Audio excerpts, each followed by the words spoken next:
Olá! Na nossa conversa de hoje, a gente vai conectar três passagens da Bíblia que, à primeira vista, parecem bem distantes.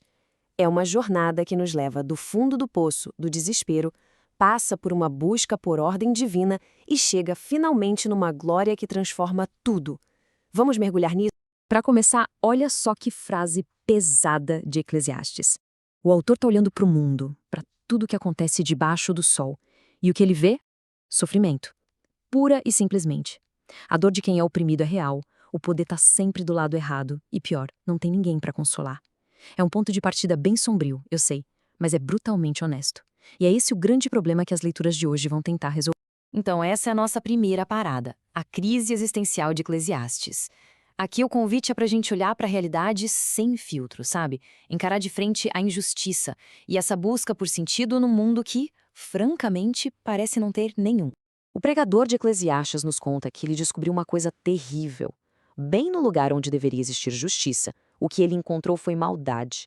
Onde deveria reinar a retidão, tinha ainda mais coisa errada. É basicamente o retrato de um sistema quebrado, um mundo onde as estruturas que deveriam nos proteger são as que mais falham. E a conclusão do autor é, uau, bem radical. Ele chega a dizer que o destino dos seres humanos e dos animais é o mesmo. É isso mesmo.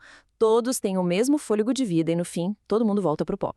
Essa ideia meio que nivela tudo por baixo e joga na nossa cara uma pergunta bem profunda.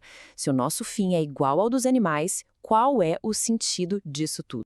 E essa é a pergunta que serve de ponte para a nossa próxima leitura.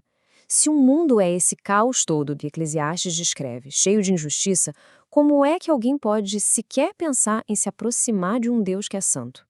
Como é que a ordem pode nascer de dentro da desordem? Bem, a resposta para essa busca por ordem começa a aparecer lá no livro de Números. O que pode parecer, sabe, só uma lista de regras e tarefas, na verdade se revela como a resposta de Deus para a bagunça do mundo. É o estabelecimento de uma ordem sagrada, um caminho claro para se aproximar do divino. O que a gente vê aqui é uma organização meticulosa definida por Deus. Cada clã dos levitas, Gerson, Cote e Merari, tinha responsabilidades bem específicas. Nada de confusão. Gerson cuidava dos tecidos, Merari da estrutura e Coate dos objetos mais sagrados. Cada um tinha seu papel, um propósito claro no serviço a Deus, trazendo ordem onde antes só havia o caos. O nível de detalhe e o respeito aqui são impressionantes. Chegar perto da santidade não é algo casual. Para cobrir a Arca da Aliança, que era o objeto mais sagrado de todos, existia um processo de 4 passos. Cada camada, cada ação, tudo era intencional, cheio de significado. Isso mostra que se aproximar do sagrado exige disciplina, respeito e, acima de tudo, ordem. Então, em contraste total com a visão de mundo de Eclesiastes, o sistema dos levitas oferece um caminho. Ele basicamente diz, olha, o mundo lá fora pode ser confuso e injusto, mas aqui, no serviço a Deus, existe propósito, existe função e existe um jeito certo de fazer as coisas. É a ordem divina contra a desordem humana. E isso nos leva a uma nova questão.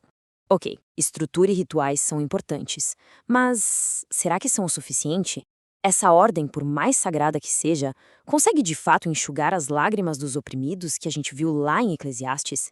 Ou será que ela está apontando para algo ainda maior? E é exatamente nesse ponto que a nossa jornada chega ao seu clímax, lá no Evangelho de Mateus. A ordem do Antigo Testamento preparou o caminho, mas agora a gente vai testemunhar a revelação final, aquela que vai além e cumpre tudo o que veio antes. A cena já começa criando uma expectativa, né? Jesus leva 3 dos seus discípulos mais próximos para um lugar isolado, um monte bem alto. Fica claro que algo muito importante está para acontecer, longe da multidão e do caos do mundo lá embaixo. E quem são as testemunhas? Pedro, Tiago e João, o círculo íntimo dele. Eles foram os escolhidos para ver algo que ninguém mais veria, um momento que ia redefinir tudo que eles achavam que sabiam sobre Jesus e sobre Deus. E então, acontece a transfiguração. A descrição é de uma glória que não é deste mundo. O rosto de Jesus brilhando como o sol.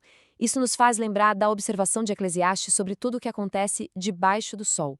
Aqui, a gente vê uma glória que vem de cima do sol, uma luz divina, puríssima. E do meio de uma nuvem brilhante, a própria voz de Deus ecoa com uma ordem definitiva. Não se trata mais de seguir uma estrutura ou um ritual complicado. A instrução agora é simples e direta. Ouçam-no.